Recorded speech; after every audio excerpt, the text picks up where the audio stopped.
Hello दोस्तों, स्वागत है आपका अपने YouTube channel SK sunrise classes में। कैसे हैं आप लोग? आई होप सब लोग बढ़िया होंगे और सभी लोगों के एग्जाम की तैयारी भी बढ़िया से चल रही होगी। दोस्तों, आज हम लोग मैथ के इंपॉर्टेंट क्वेश्चन को देखेंगे जो कि वेरी वेरी इंपॉर्टेंट टाइप के होंगे। और इस वीडियो में हम लोग अति लघु उत्तरीय प्रश्न जो कि 2 नंबर के होते हैं और लघु उत्तरीय प्रश्न जो कि 4 नंबर के होते हैं, इस तरह के प्रश्नों को हल करेंगे। अगर आप इस चैनल पर नए हैं तो चैनल को सब्सक्राइब करें, बेल आइकन को प्रेस कर लें ताकि आने वाले सभी वीडियो की जानकारी आपको मिल सके। तो चलिए शुरू करते हैं। आज हम ऐसा प्रश्न लेकर आए हैं जो कि एग्जामिनर का सबसे फेवरेट क्वेश्चन है और यह नंबर सिस्टम से पूछा जाता है और यह प्रश्न 4 नंबर में पूछा जाता है और हर साल आपको इस तरीके का प्रश्न देखने को जरूर मिलेगा। प्रश्न है, सिद्ध कीजिए कि √2 एक अपरिमेय संख्या है। और यह बहुत ही महत्वपूर्ण प्रश्न है।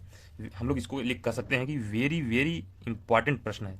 सबसे पहले क्या है कि अगर √2 को हमें एक अपरिमेय संख्या सिद्ध करना है तो हम लोग क्या करेंगे, अगर पहले हम लोग क्या करेंगे, मान लेंगे कि √2 एक परिमेय संख्या है। पहले क्या करेंगे कि √2 को मान लेंगे कि √2 को मान लेंगे कि परिमेय संख्या है। अगर हम सिद्ध कर लेते हैं तो परिमेय संख्या अगर सिद्ध नहीं कर पाते हैं तो √2 एक अपरिमेय संख्या हो जाएगी। तो कैसे इसको सिद्ध करेंगे? पहले क्या करेंगे, माना कि √2 एक परिमेय संख्या है। माना कि √2 एक परिमेय संख्या है। तो √2 को हम लोग क्या, अगर हम जानते हैं कि परिमेय संख्या को हम लोग p/q के रूप में लिख सकते हैं। तो हम लोग मान लिया कि यहाँ पर √2 को a/b के रूप में हम लोग लिखे हैं। अगर √2 परिमेय संख्या है तो हम लोग इसको a/b के रूप में लिख सकते हैं। लेकिन यहाँ ध्यान रखने की चीज़ है कि जहाँ a और b सहभाज्य संख्याएं हैं और b 0 के बराबर नहीं है। सहभाज्य संख्याएं का मतलब क्या है? सहभाज्य संख्या वे संख्याएं होती हैं जिनका HCF 1 होता है। तो सबसे पहले क्या करेंगे, दोनों पक्षों का वर्ग करने पर क्या करेंगे, दोनों पक्षों का हम लोग वर्ग करेंगे। जब वर्ग किए तो √2 का वर्ग बराबर a/b का वर्ग। फिर यहाँ वर्ग करने पर क्या है, √2 का वर्ग 2 हो गया और a/b का वर्ग a²/b² में मिल गया। अब जब ये हो गया तो यहाँ से 2 का क्रॉस मल्टीप्लिकेशन कर दिए तो 2b² बराबर a² हो गया। तो हम लोग इसको समीकरण फर्स्ट मान लिए। अब यहाँ से हमें ये समझ में आता है कि जो 2 है वो a से a² को विभाजित करता है। कैसे? मतलब हम लोग इसको ये भी लिख सकते हैं ना कि b² बराबर क्या हो जाएगा, a²/2। तो यहाँ से हमें ये समझ में आता है कि जो a² है वो 2 से विभाजित है। जो a² है वो दो a² को विभाजित करता है। तो 2a को भी विभाजित कर सकता है। मतलब अगर कोई भी संख्या है, अगर वो किसी का वर्ग को विभाजित करती है तो वह उसको भी विभाजित कर सकेगी। जैसे हम कहते हैं कि अगर नीचे हम 2 ही मान लेते हैं, अगर 2 3 4 के स्क्वायर को विभाजित करती है, मान लेते हैं 4 के स्क्वायर को विभाजित करता है, 4 का स्क्वायर मतलब 16, 16 का विभाजित करता है 8 बार, तो यह 4 को विभाजित करेगा। कैसे? 2 ऐसे मान, अगर 3 को विभाजित करता है तो 3 के वर्ग को भी विभाजित कर पाएगा। तो यहां से सिद्ध हो जाता है ना कि मतलब अगर कोई 2a² को विभाजित करता है तो 2a को भी विभाजित कर सकता है। तब हम तब हम क्या करेंगे, तब हम a बराबर 2 जम लिख सकते हैं। मतलब यहाँ से हमने मान लिया कि जो a है वो a बराबर 2 जम हो जाएगा, जहाँ हम कोई पूर्णांक ले लेंगे। अब समीकरण 1 में a बराबर 2m रखने पर, समीकरण 1 कहाँ था, ये था, a बराबर हमने 2m रख दिया। जब हम यहाँ पर a बराबर 2m रखेंगे तो 2b² बराबर a की जगह 2m रखा तो 2m² और ये हो जाएगा 2b² और इसका वर्ग करेंगे तो 4m² हो जाएगा। फिर यहाँ से क्या होगा, b², यहाँ से 2 से 2 कैंसिल 2 बार, तो यहाँ से हो गया b² बराबर 2m²। हम इसको समीकरण 2 मान लेंगे। सेम इसी तरीके से जैसे 2 b² को विभाजित करता है, इसीलिए 2, चूंकि 2 b² को विभाजित करता है इसीलिए 2 b को विभाजित करेगा। हाँ, यहाँ से हमें पता चल गया कि 2 b² को विभाजित करता है, इसलिए 2 b को भी विभाजित करता है। अब समीकरण 1 और 2 से कह सकते हैं कि a और b का उभयनिष्ठ गुणनखंड 2 है। मतलब यहाँ भी, मतलब a को, यहाँ हम देखेंगे कि a को भी 2 विभाजित करता था और यहाँ पर b को भी 2 विभाजित कर रहा है। लेकिन हमने शुरू में क्या माना था कि a और b जो संख्याएं हैं वो सहभाज्य संख्याएं हैं, मतलब उनमें एक के अलावा और कोई भी उभयनिष्ठ गुणनखंड नहीं है। लेकिन जब यहाँ से हमने हल किया तो हमने देखा कि a और b का उभयनिष्ठ गुणनखंड हमें क्या मिल रहा है, 2 मिल रहा है। परंतु इस तथ्य का विरोध करता है कि a और b सहभाज्य गुणनखंड नहीं है। मतलब ये अगर 2 उभयनिष्ठ गुणनखंड अगर मिल गया तो यहाँ से हमें ये पता चल रहा है ना कि मतलब कि a और b सहभाज्य गुणनखंड नहीं है। मतलब हमने जो परिकल्पना किया था ऊपर, शुरू में, वो हमारी परिकल्पना गलत हो गई है। तो जब ए और बी सभाज्य संख्याएं नहीं रह गई तो उनका में क्या होगा कि जब हमारी शुरुआत में परिकल्पना गलत थी, क्योंकि हमने मान लिया था कि √2 एक परिमेय संख्या है, तो यह भी हमारा गलत हो जाएगा। तो इसलिए क्या होगा, √2 एक अपरिमेय संख्या है। तो इस तरह से इस प्रश्न को हल करते हैं, और आप लोग इसको जरूर तैयार कर लीजिए, क्योंकि यह आपको एग्जाम में जरूर देखने को मिल सकता है। अगर अति लघु उत्तरी में पूछा तो 2 नंबर का, और लघु उत्तरी में पूछा तो 4 नंबर का, आपका 4 नंबर आप तैयार कर सकते हैं। आज हम लोग इस प्रश्न में देखेंगे दशमलव प्रसार शांत है या अशांत है, और अशांत है तो आवृत्ति है कि अनावर्ती है। इस तरह के प्रश्न को हल करेंगे, और इस तरह के प्रश्न आपको एग्जाम में 2 नंबर का देखने को मिलेगा। तो सबसे पहले जानते हैं, इसमें प्रश्न दिया है कि बिना लंबी विभाजन प्रक्रिया किए बताइए कि निम्नलिखित परिमेय संख्याओं के दशमलव प्रसार शांत हैं या अशांत हैं। प्रश्न क्या है, 13/3125, और दूसरा दिया है 29/343। तो सबसे पहले हमें ये पता जानना जरूरी है कि शांत और अशांत होता क्या है। तो सबसे पहले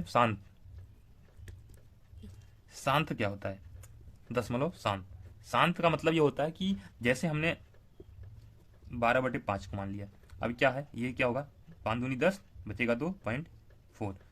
मतलब शांत दशमलव का मतलब ये होता है कि दशमलव के बाद कितनी भी संख्याएं जाएं, लेकिन वो एक समय बाद तो रुक जाएं। जैसे 5.625 भी हो सकता है, मतलब चाहे 2 अंक हो, चाहे 6.34565, इतना मतलब कोई भी नंबर हो, लेकिन वह एक समय जाने के बाद क्या हो, रुक जाए। तो इसको हम लोग क्या कहेंगे, शांत। और अशांत क्या होता है, अशांत दशमलव प्रसार क्या होता है, इसमें होता है कि वो चलता ही रहे। जैसे मान लीजिए 6.333, जब डॉट लग जाए, जब ये डॉट लग जाए तो ये अशांत में आ जाता है। जैसे 5.324 ऐसे करके आएगा, आपको 7.345623 ऐसे कुछ भी करके, यह क्या है, यह अशांत है। ये तीनों क्या है, अशांत के रूप में, अशांत आवृत्ति। अब अशांत में भी 2 तरीके के होते हैं, एक होता है आवर्ती, एक होता है अनावर्ती। आवर्ती और अनावर्ती का क्या मतलब है, आवर्ती का मतलब कि जो भी दशमलव के बाद जो संख्याएं आए, वो संख्याएं क्या हो, रिपीट करें, चाहे वो एक ही नंबर। जैसे इसमें क्या है, 3 मतलब 3 ही आता रहेगा।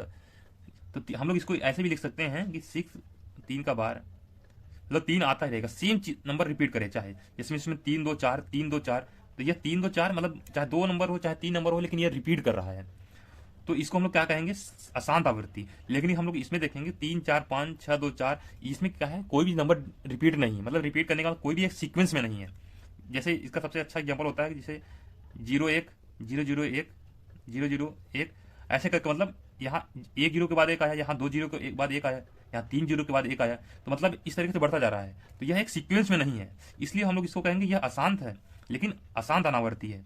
तो हमें समझ में आ गया कि यहाँ पर शांत, अशांत और आवर्ती और अनावर्ती क्या होता है।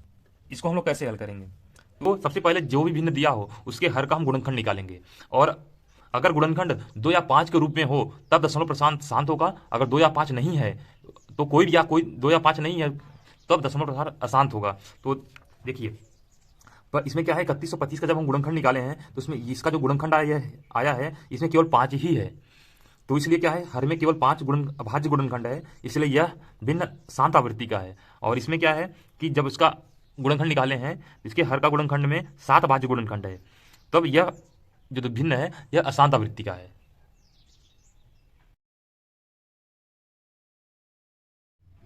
अगला प्रश्न है, सिद्ध कीजिए कि 5 + √3 एक अपरिमेय संख्या है। और यह प्रश्न 2 नंबर में आपको एग्जाम में पूछा जाता है। तो चलिए हल करते हैं।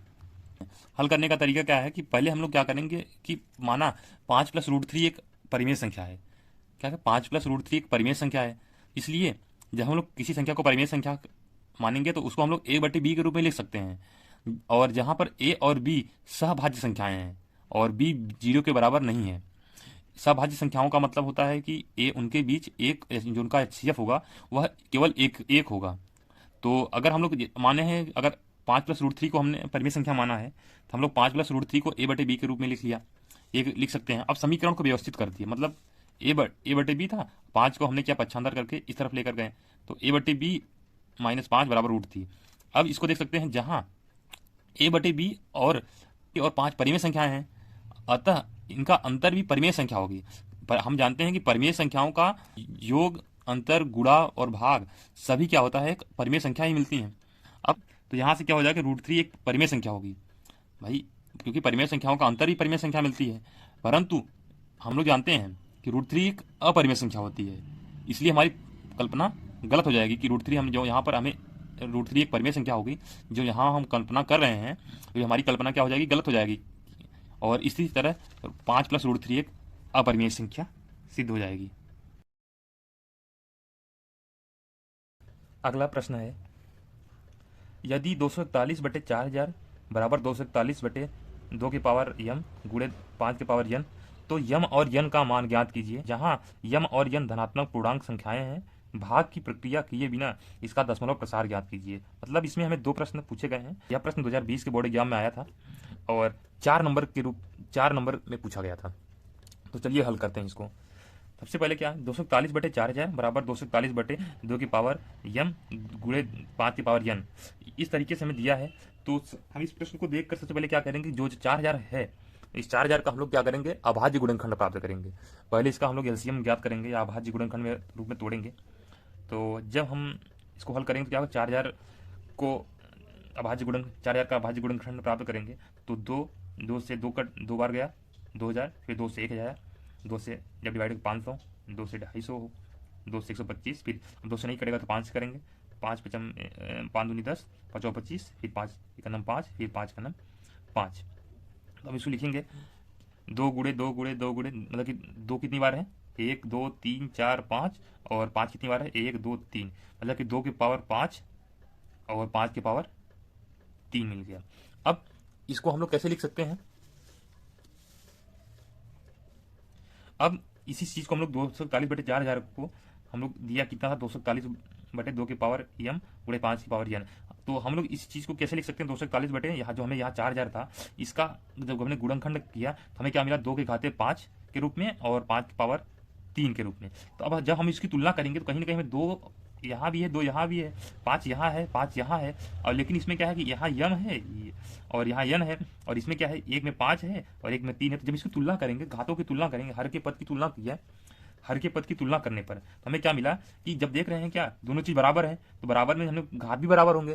तो यहाँ से देखा कि जब 5 यम किसके बराबर है, 5 के, और यन किसके बराबर है, 5, यहाँ 5 के ऊपर यन है और यहाँ 5 के ऊपर 3 है। जब दोनों बराबर में हैं तो घात भी बराबर होंगे। तो यन का मान यहाँ से कितना निकल कर आ गया, 3। तो पहला प्रश्न हमारा हल हो गया, जहाँ यम और यन का मान जो पूछा था, तो यम का मान कितना आ गया, 5, और यन का मान कितना आ गया, 3 आ गया। अब दूसरा प्रश्न हमें पूछा था कि भाग की प्रक्रिया किए बिना इसका दशमलव प्रसार ज्ञात कीजिए। मतलब कि इसका दशमलव प्रसार ज्ञात करना था कि इसको हम डिवाइड करेंगे तो कितना, मतलब ये पॉइंट के कितने नंबर तक जाएगा, और हमें भाग नहीं देना है। तो हम लोग कुछ तरीका अपनाएंगे। वो तरीका क्या होगा कि हर में 10 का मल्टीपल हो जाए तो हम लोग आसानी से इसको हम लोग हल कर सकते हैं। जैसे हमें पता है, मान लीजिए हमें 35 को हम लोग 10 से डिवाइड करना है, तो हम बिना भाग किए इसका उत्तर क्या कर सकते हैं, यहाँ जितना जीरो होता है हम ऊपर उतना ही पॉइंट बढ़ा देते हैं। तो इसका हल करेंगे, ये 3/5 हो जाएगा। अगर यहीं पर मान लीजिए 45/100 होता, तो 1 2 जीरो, तो यहाँ दशमलव हमेशा यहाँ होता है, तो 2 जीरो नीचे है, तो यहाँ पर पॉइंट दशमलव कहाँ आ जाएगा, इसका हल करेंगे 1 1 2, मतलब 0.45। इसका उत्तर क्या हो जाएगा, 0.45। इसका उत्तर हो जाएगा 0.45। तो इसी तरीके से अगर हमें इसको हल करना है तो कहीं ऐसे कौन सा तरीका अपनाए कि ताकि यहाँ भी 10 का ही मल्टीपल हो। इसके लिए हमें पता है कि 4 है, तो अगर हम लोग यहाँ पर 5 घाते 2 दिए है, मतलब 25 से गुणा कर दें, 25 से ऊपर गुणा कर दें, 25 से ही नीचे गुणा कर दें, तो ये क्या है, 25 100 का 100 हो जाएगा। तो मतलब ये 10 के मल्टीपल में हो जाएगा। जब हम 25 से गुणा करेंगे तो कहीं ना कहीं ये 25 हो जाएगा, 25 में 241 से गुणा करेंगे तो ये हो जाएगा 6025, और ये हो जाएगा 25 में अगर हम 4000 का गुणा करेंगे तो ये हो जाएगा 25 का 100, ये हो जाएगा, और 3 जीरो पहले से था तो 3 जीरो इसमें और हो जाएगा।